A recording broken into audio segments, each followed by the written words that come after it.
नमस्कार सभी को। तो देखिए यहाँ पर हम लोग बहुत इंपॉर्टेंट नोट्स को डिस्कस करेंगे। क्लास 7th हिस्ट्री के होने वाले हैं।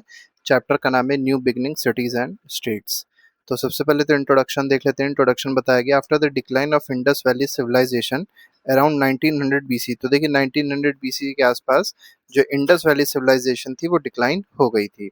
Urban life in India almost disappeared for nearly 1000 years.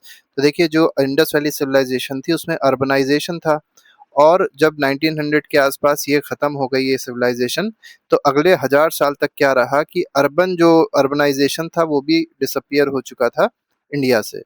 This period saw, अब इस पीरियड में क्या देखने को मिला? तो पहला तो ये देखने को मिला village becoming the main settlement. तो मेन सेटलमेंट जब हो रहा था वो कहाँ हो रहा था? विलेज में हो रहा था, गांव में हो रहा था। ट्रेड जो था वो डिक्लाइन हो गया, ट्रेड वेड भी कम हो गया था, जो सामान पहले बाहर जाया करता था वो सब अब नहीं हो रहा था। जो प्लांट सिटीज हड़प्पा और मोहनजोदाड़ो जैसी बनाई गई थी वो सब डिसअपियर हो गई थी, अब देखने को नहीं मिल रही थी। राइटिंग सिस्टम, अब लिखित में चीजें भी नहीं आ रही थी, लोग लिख पढ़ नहीं रहे थे, ये भी बहुत इंपॉर्टेंट है। रिडक्शन इन स्पेशलाइज्ड ऑक्यूपेशन, ज्यादातर लोग क्योंकि एग्रीकल्चर कर रहे थे, कोई स्पेशलाइज्ड ऑक्यूपेशन नहीं कर रहा था।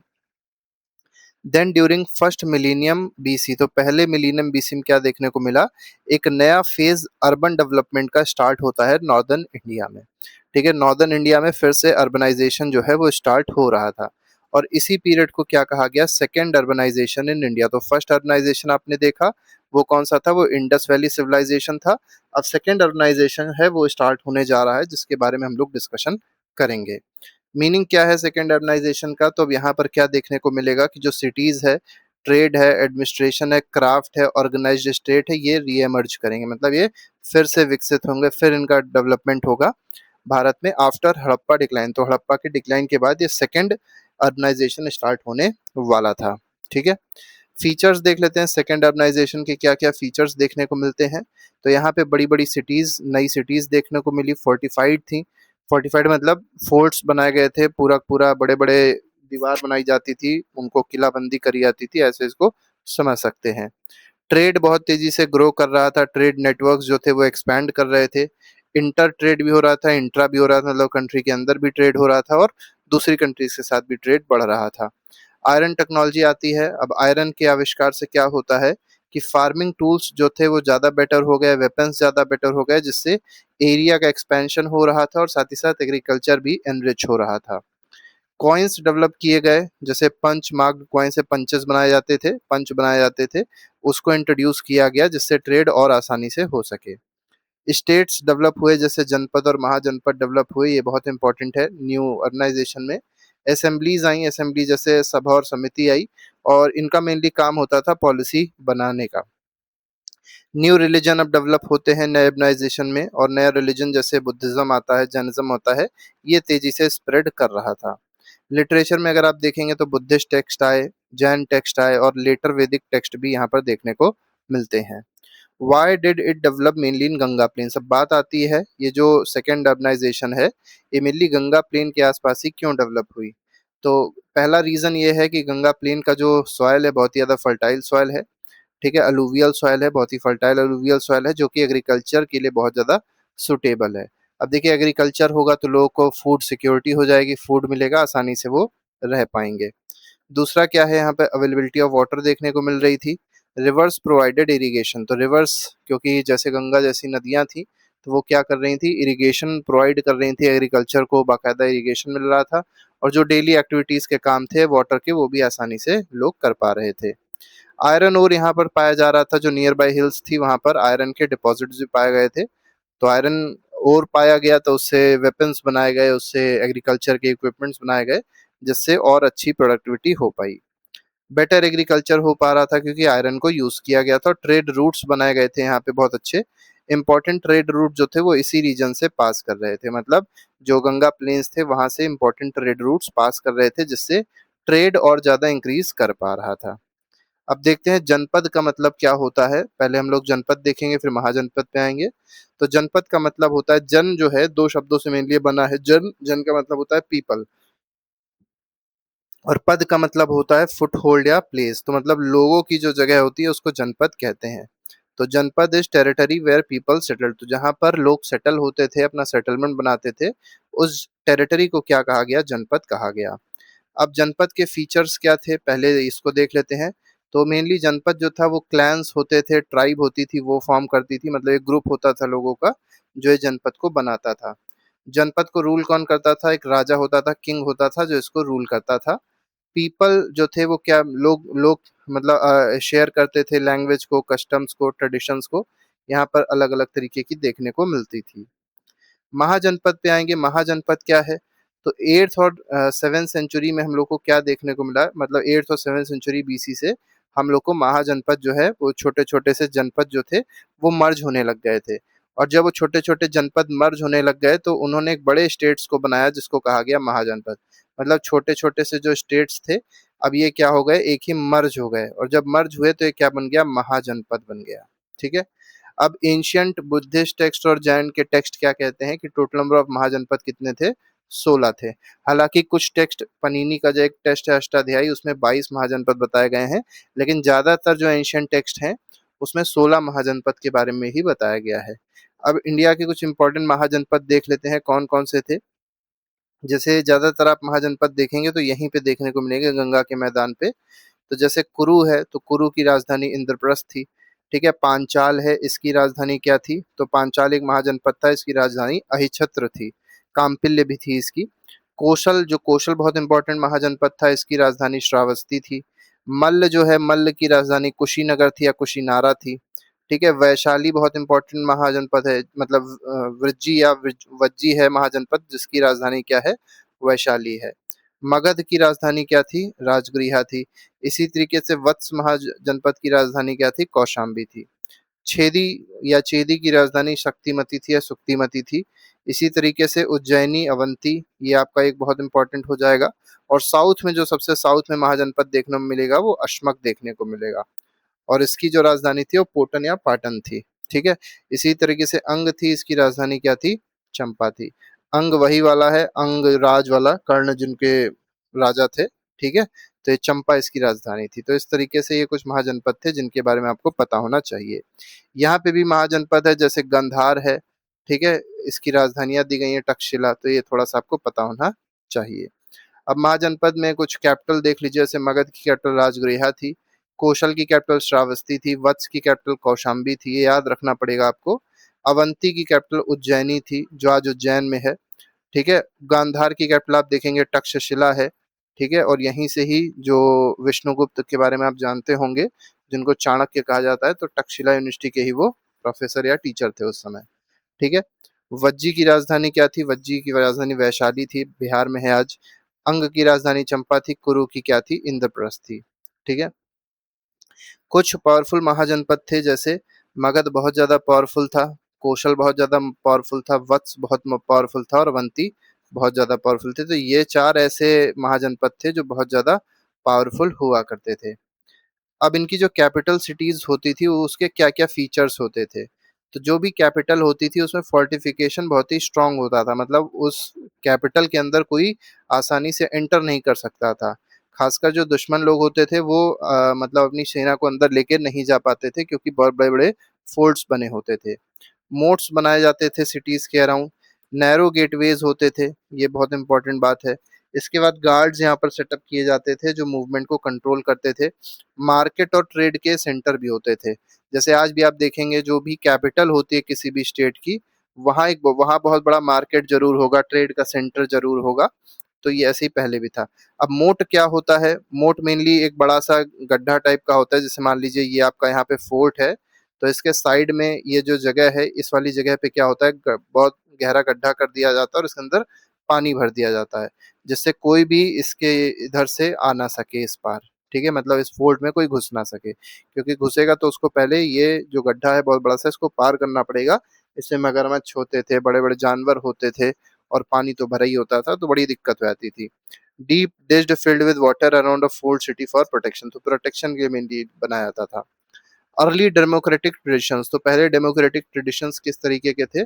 तो पहले जो है वो सभा और समिति, ये दो चीजें हुआ करती थी। एवरी जनपद हैड असेंबलीज कॉल्ड, सभा और समिति। कोई भी जनपद होता था वहां पर दो तरीके की असेंबली होती थी। पहली असेंबली सभा कहलाती थी और दूसरी असेंबली समिति कहलाती थी। अब इनका काम क्या होता था, यहाँ मेनली डिस्कशन होता था। किस चीज से रिलेटेड डिस्कशन होता था कि एडमिनिस्ट्रेशन किस तरीके से चलेगा, अगर कोई वॉर हो रही है तो उसमें क्या निर्णय लिया जाएगा, कैसे लड़ाई करनी है, किसको भेजना है, सारी चीजें होती थी। टैक्सेशन पे होता था कि टैक्स बढ़ाना है, कम करना है, टैक्स फ्री करना है, अगर मान लीजिए फमीन या ऐसी कोई चीज आ गई तो ये सब डिस्कशन यहीं पे होता था। फिर दूसरी चौथी बात यह है कि गवर्नेंस किस तरीके का होगा, वो भी इसी सभा और समिति में डिस्कस होता था। बात आती है जो राजा होता था उसका रोल क्या होता था। तो जो राजा मतलब जो किंग है उसका रोल बहुत इंपॉर्टेंट है। कुड नॉट रूल अलोन, पहला तो यही है कि वो अलोन एक तरीके से डिक्टेटर की तरह रूल नहीं करता था। कि किसकी तरह रूल करता था, डेमोक्रेसी से रूल करता था। मतलब जो सभा और समिति कहती थी उसी के ही विचारों को इसको मानना पड़ता था। हालांकि कभी कभी कुछ ऐसी भी चीजें होती थी जब राजा भी अपने विचार देता था उसी को मानता था, लेकिन ज्यादातर केस में डेमोक्रेसी ही फॉलो होती थी। हैड टू कंसल्ट असेंबली, जो असेंबली है सभा और समिति है उसको कंसल्ट करना पड़ता था कोई भी निर्णय लेने से पहले।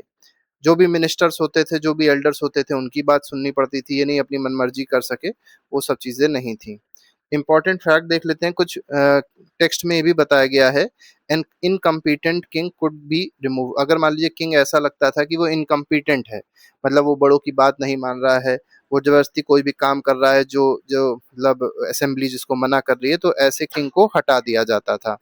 This shows early democratic ideas, तो ये बताता है कि हमारे भारत में बहुत पहले से ही डेमोक्रेटिक आइडियाज एग्जिस्ट करते थे। टाइप्स ऑफ पॉलिटिकल सिस्टम अगर देख लिए जाएं, कौन कौन से पॉलिटिकल सिस्टम एग्जिस्ट करते थे, जैसे मोनार्की थी वो एग्जिस्ट करती थी। मोनार्की के फीचर्स क्या थे, जो किंग था उसके पास सुप्रीम पावर थी। हेरिडिटरी रूल था, इसका मतलब यह है कि जब किंग की डेथ हो जाती थी तो उसका लड़का जो था वही किंग बन जाता था फिर से। ठीक है, और उसकी डेथ होगी तो उसका लड़का बन जाएगा, तो हेरिडिटरी था ये। मिनिस्टर्स असिस्टेड रूलर, जो मिनिस्टर्स थे वो क्या करते थे, वो किंग को मेनली सपोर्ट करते थे, असिस्ट करते थे। अगला ये है कि ये टैक्सेस को कलेक्ट करते थे और आर्मी को ही मेंटेन करने का काम भी इन्हीं मोनार्की में जो मोनार्क होते थे उन्हीं का ही होता था। एग्जाम्पल आप देखेंगे मोनार्की में तो जो मगध है, कौशल है, अवंती है, यहाँ पर मोनार्की हुआ करती थी। मतलब एक किंग होता था जो सुप्रीम होता था, जो ज्यादातर निर्णय खुद ही लिया करता था। अब आते हैं गढ़ और संघ, मतलब कुछ रिपब्लिक्स भी हमको देखने को मिलती है, खासकर दो रिपब्लिक देखने को मिलेगी। एक वज्जी है और एक मल्ल है। ठीक है, यहाँ पर मोनार्की नहीं थी, यहाँ पर रिपब्लिक था, इसका मतलब इलेक्टेड रूलर हुआ करता था, हेरिडिटरी रूलर यहाँ पर नहीं था। फीचर्स क्या क्या थे, असेंबली जो थी जैसे सभा और समिति जो हुआ करती थी उसके बाद ज्यादा पावर यहाँ पर दी गई थी। डिसीजन जो लिया जाता था वो डिस्कशन से होता था, वोटिंग से होता था। Ruler selected by the assembly, तो रूलर जो था उसका सिलेक्शन किससे होता था, असेंबली से होता था। तो देखिए डेमोक्रेसी यहाँ पर देखने को मिल रही है। वाई इम्पोर्टेंट, अब ये इम्पोर्टेंट क्यों है, they these are among earliest republics in the world.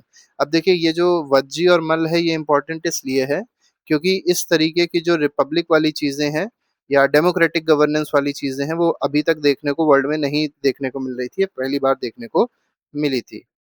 बात करते हैं आयरन टेक्नोलॉजी की, तो आयरन टेक्नोलॉजी क्या है, तो second urbanization was supported by iron metallurgy. अब देखिए आयरन का आविष्कार हुआ तो सेकेंड जो अर्बनाइजेशन हुई है उससे वेपन्स का डेवलपमेंट हुआ है, एग्रीकल्चरल इक्विपमेंट्स का डेवलपमेंट हुआ जिससे अर्बनाइजेशन को सपोर्ट मिला था।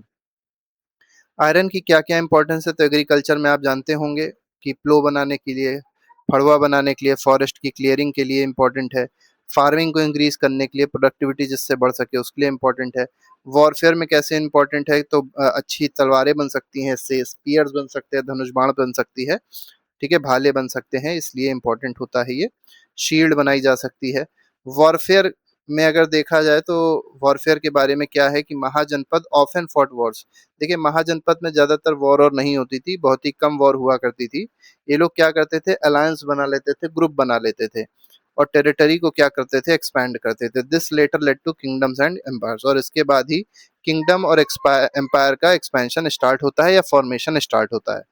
जैसे अगर आप चल के आगे चल के देखेंगे तो हर्यक डायनेस्टी आती है, तो यही बहुत सारे महाजनपद जुड़ के एक डायनेस्टी बना लेते हैं जिसको कहा गया हर्यक डायनेस्टी या किंगडम कह सकते हैं। ठीक है, तो एम्पायर का डेवलपमेंट यहीं से होता है।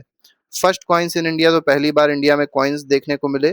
तो trade expansion created need for money, देखिए ट्रेड जब एक्सपैंड हुआ तो लोगों को ये लगा कि अब कॉइन की जरूरत है, तो पंच मार्क्ड कॉइन्स इंडिया में डेवलप होते हैं। अभी हम पंच मार्क कॉइन्स की आपको फोटो भी दिखाएंगे, वो इंडिया में डेवलप हुए थे।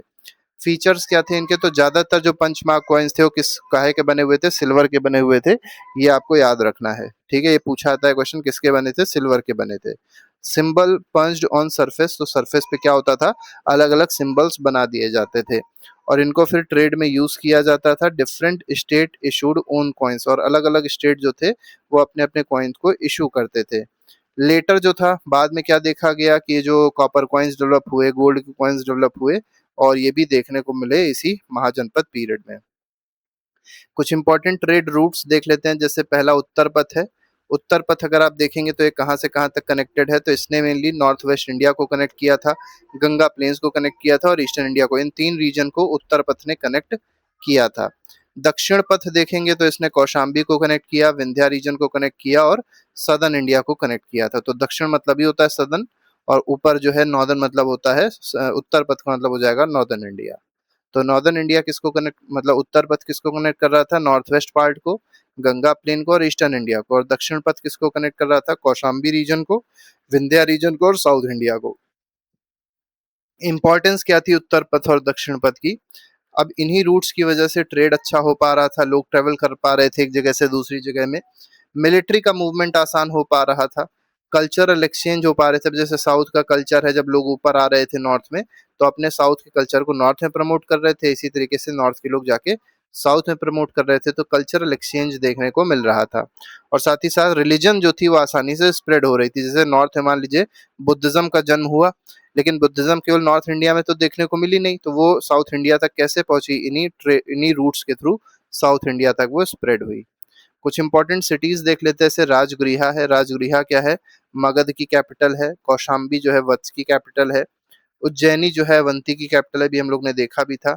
वैशाली जो है वज्जी रिपब्लिक की कैपिटल है, ठीक है। और इसके बाद शिशुपालगढ़ बहुत इंपॉर्टेंट सिटी है, ये प्लान्ड सिटी थी, कहाँ पे, कलिंग में थी। तो याद रखिएगा शिशुपालगढ़ जो है कहाँ की सिटी है, कलिंग की सिटी, और कलिंग कहाँ पे है, उड़ीसा में है, ठीक है। तो उड़ीसा में एक जगह है जिसका नाम कलिंग है और उसमें एक सिटी इंपॉर्टेंट है जिसका नाम शिशुपालगढ़ है। तक्षशिला बहुत इंपॉर्टेंट लर्निंग सेंटर था और ट्रेड सेंटर था, जिसके बारे में भी हम लोग देख चुके थे। डेवलपमेंट्स इन साउथ इंडिया, अब साउथ इंडिया में कुछ डेवलपमेंट्स देख लेते हैं। तो 400 बीसी के आसपास की बात है, तीन किंगडम यहाँ पे इमर्ज करे थे, चोला, चेरा और पांड्या। ये बहुत इंपॉर्टेंट है। चोला जो है, चोल का जो मेनली रीजन था वो तमिल रीजन हुआ करता था, जो आजकल तमिलनाडु है। चेरा जो है उसका रीजन केरला रीजन हुआ करता था, और पांड्य जो है वो साउथ तमिलनाडु, बिल्कुल साउथ में अगर आप चलेंगे तमिलनाडु के, तो वहाँ पे जो डायनेस्टी थी या किंगडम था वो पांड्य किंगडम था। अब साउथ के ट्रेड देख लेते हैं कुछ। तो साउथ ने क्या क्या चीज, किन किन चीजों को ट्रेड करते थे, किन किन चीजों को दूसरी जगह भेजा करते थे। तो स्पाइस जो कि मसाले हुआ करते थे, क्योंकि यहाँ पे स्पाइस की प्रोडक्टिविटी बहुत ज़्यादा है। गोल्ड प्रोड्यूस होता था, उसको भेज मतलब गोल्ड की भी खदानें थी यहाँ पे, ठीक है। जैसे आप लोगों ने कोलार गोल्ड फील्ड सुना होगा जो कि कर्नाटक में है, ठीक है। तो गोल्ड निकलता था, जेम स्टोन्स निकलते थे, पर्ल्स निकलते थे, ठीक है। और ये जो ट्रेड होता था किसके साथ करते थे, नॉर्थ इंडिया के साथ करते थे। साउथ ईस्ट एशिया जैसे इंडोनेशिया, मलेशिया, ठीक है, ये सब जो कंट्रीज थे उनके साथ करते थे। ओवरसीज रीजन मतलब और भी बहुत सारे कंट्रीज हुआ करते थे, जैसे अरब के कंट्रीज हुआ करते थे जहां पर ये सब चीजें बेची जाती थी। अब आते हैं वर्ण जाति सिस्टम पे। तो इंडिया की जो सोसाइटी थी वो वर्ण या जाति में डिवाइडेड थी, और उसी सिस्टम को कहते हैं वर्ण जाति system.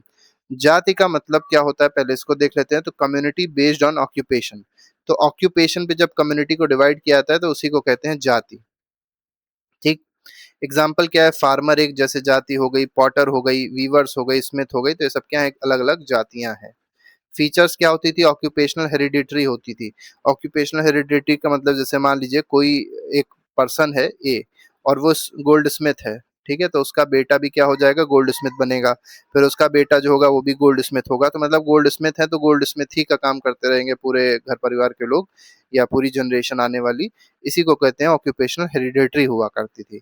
Skill pass generation to generation, और क्या होता था, जो पिता होता था यहाँ पे वो अपने बच्चे को स्किल प्रोवाइड करता था, ऐसे ही नहीं वो काम करने लग जाता था, वो स्किल्स दी जाती थी, ठीक है। सब जाति ऑल्सो फॉर्म्ड, और यहाँ पे सब जाति का भी फॉर्मेशन होता है। चार वर्ण देखने को मिलते हैं, जैसे ब्राह्मण, क्षत्रिय, वैश्य और शूद्र देखने को मिलता है। ब्राह्मण कौन हुआ करते थे? इनका रोल था नॉलेज का और रिचुअल्स करने का रोल होता था इनका, मतलब नॉलेज या रिचुअल, पढ़ाई लिखाई का मेनली काम होता था इनका। क्षत्रिय का काम क्या होता था? वॉरफेयर, लड़ाई झगड़ा करने का काम। जो भी बाहर से मान लीजिए कोई आक्रमण करता था तो उससे बचाने का काम क्षत्रियों का हुआ करता था। वॉरफेयर और प्रोटेक्शन का काम मेनली इनका था। वैश्य क्या काम किया था कि ट्रेड और एग्रीकल्चर। ठीक है, तो ट्रेड का काम, एग्रीकल्चर का काम कौन करता था? मेनली वैश्य लोग करते थे। और शूद्र क्या करते थे? तो जो आखिरी काम हुए करते थे, जैसे क्राफ्ट का काम हो गया, लेबर का काम हो गया, तो एक इसको दिया गया था, शूद्रों को दिया गया था। इंपॉर्टेंट फैक्ट्स देख लेते हैं इसमें क्या थे। तो अर्ली सिस्टम जो था, पहले का सिस्टम कैसा था? फ्लेक्सिबल था। अब जैसे मान लीजिए कोई शूद्र है जो पढ़ाई लिखाई कर रहा है, तो वो ब्राह्मण में भी शिफ्ट हो सकता था। तो पहले वर्ण जो था वो बेस्ड ऑन ऑक्यूपेशन था, लेकिन बाद में इसको क्या कर दिया गया था? बेस्ड ऑन बर्थ कर दिया गया था। तो इसीलिए कहा गया पहले क्या था? फ्लेक्सिबल था। People could change their occupation, लोग अपना ऑक्यूपेशन भी चेंज कर सकते थे। लेटर बिकेम रिजिड, और बाद में ये किस पे बेस्ड हो गया था? बर्थ पे बेस्ड हो गया था, जो कहीं ना कहीं गड़बड़ चीज हो गई थी। लेड टू इनइक्वालिटी और डिस्क्रिमिनेशन, इसी वजह से इनइक्वालिटी हुई और डिस्क्रिमिनेशन भी बहुत ज्यादा फेस किया लोगों ने। सोशल इनइक्वालिटी क्या क्या देखने को मिलती है? तो complex societies often create, society बहुत ज्यादा कॉम्प्लेक्स थी, क्योंकि देखिए जहां भी डाइवर्सिटी होती है वहां कॉम्प्लेक्सिटी जरूर होती है। अब यहाँ पर क्या क्या कॉम्प्लेक्सिटी देखने को मिली? मतलब कास्ट बेस्ड कॉम्प्लेक्सिटीज बहुत ज्यादा थी, जिससे हुआ क्या? हुआ ये कि वेल्थ का डिफरेंस देखने को मिला। कोई ऐसा था जो बहुत ज्यादा रिच था, कोई ऐसा था जो बहुत ज्यादा पुअर था। पावर डिफरेंसेस देखने को मिले, डिस्क्रिमिनेशन देखने को मिला। ये तो मेनली जो जाति की वजह से था कि शूद्रों को बहुत ही नीचा रखा माना जा रहा था, नीचा समझा जा रहा था, तो डिस्क्रिमिनेशन इसीलिए उनके साथ ज्यादा हो रहा था। दो इक्वालिटीज आइडियल, देखिए इक्वालिटी तो कहीं नहीं एग्जिस्ट कर सकती है। Most societies struggle to achieve it, लेकिन ज्यादातर सोसाइटी क्या करती हैं? स्ट्रगल करती हैं कि इक्वालिटी को अचीव कर ले। रिलीजियस और कल्चरल डेवलपमेंट पे आते हैं। इसमें सबसे इम्पोर्टेंट ये है कि ये जो टाइम पीरियड था, इसमें कुछ इम्पोर्टेंट रिलीजन देखने को मिलते हैं। जैसे बुद्धिज्म का राइज यहाँ पर देखने को मिलता है, जैनिज्म का राइज देखने को मिलता है, और साथ ही साथ जो लेटर वैदिक ट्रेडिशंस थे वो भी इस पीरियड काल में या इस टाइम पीरियड में देखने को मिलते हैं। इफेक्ट्स क्या हुआ? नए नए आइडियाज अब स्प्रेड हुए।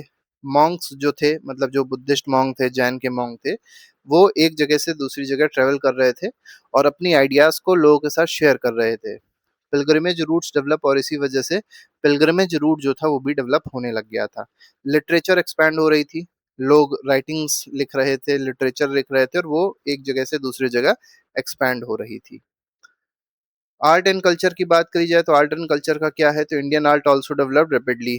इस टाइम पीरियड में अगर आप देखेंगे तो स्तूप का बहुत ज्यादा डेवलपमेंट हुआ, स्कल्पचर का डेवलपमेंट हुआ। जैसे बुद्ध की मूर्तियां कहीं ना कहीं जो है आगे चल के बनने लग गई थी, और कहीं ना कहीं जो भगवान की मूर्तियां हैं वो भी आ गई थी, लेकिन वो थोड़ा लेट में आई है, लेकिन कहीं ना कहीं स्कल्पचर का डेवलपमेंट स्टार्ट हो गया था। आर्किटेक्चर, नए नए तरीके के आर्किटेक्चर देखने को मिलेंगे। मेटल वर्क, अभी आपने आयरन की बात करी थी, ठीक है, तो यहाँ पर जो है मेटलर्जी कहीं ना कहीं डेवलप होने लग गई थी। स्पेशलाइज्ड ऑक्यूपेशन भी देखने को मिले, जैसे अर्बनाइजेशन क्रिएटेड मेनी प्रोफेशंस, कई सारे प्रोफेशन यहाँ पर अर्बनाइजेशन की वजह से देखने को मिले। जैसे ब्लैक स्मिथ हो गया, ट्रेडर्स बन गए, पॉटर्स आ गए, बिल्डर्स क्रिएट हो गए, इसी तरीके से सोल्जर्स बन गए, प्रीस्ट बने कुछ, ठीक है, एडमिनिस्ट्रेटर बन गए कुछ, आर्टिसन बन गए, जो आज भी देखने को मिलते हैं। तो कई सारे प्रोफेशन यहाँ पर देखने को मिले। कनेक्शन, इंटरकनेक्टेड इंडिया, अब यहाँ पर इंटरकनेक्टेड इंडिया भी देखने को मिलेगा, मतलब इंडिया में बहुत ज्यादा एक दूसरे से कनेक्शन भी हो गया था, एक दूसरे के रीजन से। Almost entire India became connected through, तो पूरा जो इंडिया था वो ज्यादातर क्या हो गया था? एक दूसरे से कनेक्ट हो गया था, ट्रेड के थ्रू कनेक्ट हो गया था, क्योंकि एक जगह से दूसरी जगह ट्रेड हो रहा था। दूसरा ये है कि कल्चर एक जगह का दूसरी जगह जा रहा था, तो कल्चरल भी कहीं ना कहीं शेयर हो रहा था, स्प्रेड हो रहा था, तो उससे कनेक्ट हो गया था। रूट्स, दक्षिण पथ उत्तर पथ क्रिएट हुए, उससे कनेक्ट हुआ। पॉलिटिक्स से भी कनेक्ट हो गया था। कुछ इंपॉर्टेंट टर्म्स देख लेते हैं। जैसे जनपद है, जनपद क्या होता है? टेरिटोरियल स्टेट होता है। महाजनपद लार्ज किंगडम होता है। सभा असेंबली होती है। समिति जो है काउंसिल होता है। ठीक है, इसके बाद क्या है? गण और संघ में देखा जाए तो ये रिपब्लिक हुआ करते थे, और ये मेनली दो थे, वज्जी और मल्ल थे। ठीक है, मोट क्या होता है बताया था अभी, वाटर फील्ड डिच होता है, गड्ढा होता है बहुत, जो साइड में बनाया जाता है चारों तरफ। पंच्ड मार्क कॉइन जो है अर्ली कॉइन्स हुआ करते थे। उत्तर पथ अगर आप देखेंगे तो नॉर्दर्न रूट है, दक्षिण पथ जो है वो सदर्न रूट है। कुछ इंपॉर्टेंट डेट्स देख लेते हैं। इंपॉर्टेंट डेट्स में क्या दिया गया, 1900 बीसी के आसपास आप देखेंगे तो हड़प्पा डिक्लाइन हो गया था, ठीक है। इसके बाद 1000 से 800 बीसी के बीच में आप देखेंगे तो जनपद का राइज हुआ है। 800 से 600 के बीच में महाजनपद स्टार्ट हो गए बनना। और यहाँ पर क्या है, 600 बीसी में अगर आप देखेंगे इसके बाद सेकेंड अर्बनाइजेशन स्टार्ट हो गया था। 400 बीसी के आसपास क्या है, साउथ इंडिया के किंगडम्स ही डेवलप हो गए थे। कुछ इंपॉर्टेंट एग्जाम पॉइंट्स देख लेते हैं। जैसे पूछा गया what is second urbanization. Second urbanization क्या था कि re emergence of cities after Harappa decline, इसको सेकेंड अर्बनाइजेशन कहा गया। वाई वर महाजनपद इंपॉर्टेंट, महाजनपद क्यों इंपॉर्टेंट थे, तो पहला यही है कि लार्ज ऑर्गेनाइज्ड स्टेट्स हुआ करते थे, ये ट्रेड ग्रोथ में हेल्प कर रहे थे। इसके बाद पॉलिटिकल सिस्टम यहाँ पर हुआ करती थी, अर्बनाइजेशन यहाँ पर हुआ करता था, इस वजह से महाजनपद जो थे वो इम्पोर्टेंट थे। विच वर डेमोक्रेटिक रिपब्लिक्स, तो आपको होता है वज्जी और मल्ल जो थे ये रिपब्लिक थे। आयरन का इंपॉर्टेंस क्या था, बेटर फार्मिंग हो पा रही थी, स्ट्रॉन्ग वेपन्स डेवलप हो पा रहे थे, ग्रोथ ऑफ किंगडम्स हो गई थी। अब यहाँ पर पंच मार्क कॉइन का देख लीजिए, ये सिल्वर के बने थे शुरुआत में, ये पहले कॉइन से देखिए यहाँ पर पंचिंग करी गई है। यहाँ पर आप देख रहे हैं पेड़ बना हुआ है, यहाँ कुछ ऐसा बना है, तो हर एक कॉइन में कहीं ना कोई छापा आता था, तो इसी को पंच मार्क कॉइन कहा जाता है, ठीक है। क्विक समरी देख लीजिए, अब ये आखिरी चीज है इस टॉपिक में। Harappa cities disappeared after 1900 BC के बाद हड़प्पा सिटीज जो थी वो डिसअपियर कर गई थी, अब दिखाई नहीं पड़ रही थी कहीं भी। न्यू सिटीज, जो नई सिटीज डेवलप हुई गंगा प्लेन्स में डेवलप हुई। जनपद जो थे बाद में चल के महाजनपद बन गए। Trade and iron technology expand हो गई, कॉइन्स इंट्रोड्यूस हुए। अर्ली रिपब्लिक्स जो थे वो डेवलप हो गई, वर्ण जाति सिस्टम इवॉल्व हुआ। साउथ इंडिया किंगडम जो है जैसे पांड्य, चेरा, चोल ये सब इमर्ज हुए। और इंडिया जो था वो फुल्ली कल्चरली इंटरकनेक्टेड हो गया था, मतलब हर एक रीजन एक दूसरे से कल्चर के थ्रू इंटरकनेक्ट हो गए थे। ये इंपॉर्टेंट है जो आपको समझना चाहिए। तो इस तरीके से पूरा चैप्टर था जो हम लोग ने डिस्कस किया। इसके अलावा इस चैप्टर के नोट्स, क्वेश्चन आंसर्स और सारी चीज़ें प्लेलिस्ट में लगी, आप जाके देख सकते हैं, अपना रिविजन अच्छे से कर सकते हैं। अभी फिलहाल इतना ही। Thank you very much, good bye, जय हिंद।